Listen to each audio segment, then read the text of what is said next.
Every day we open a door, not the kind we walk through, but a door that connects us to our digital lives. Inside these digital spaces live our most personal things, our conversations, our memories, our identity.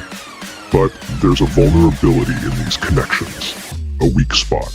Passwords, we think they protect us, but in reality, they are only as strong as our ability to create them and others' ability to break them. A single breach, one stolen password, and everything you value could be exposed. But it doesn't have to be this way. There's a simple solution, one that adds an extra layer of defense between your digital life and the dangers that lurk online. It's called multi-factor authentication, or MFA. MFA requires something more than just your password.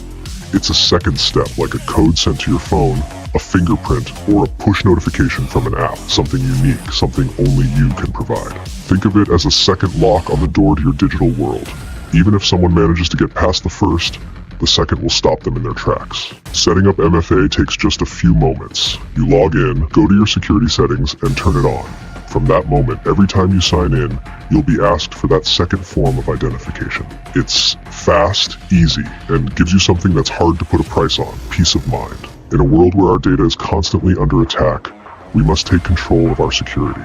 MFA isn't just a tool, it's a message that says, this is my space, my life, and I choose to protect it. When you enable MFA, you're not just protecting data, you're protecting yourself, your identity, your story. I ask you today, take a moment to enable multi-factor authentication on your accounts. You never know the danger you're avoiding, the disaster you're preventing, or the future you're protecting. Because the most valuable things you own can't be replaced. Stay secure, stay protected.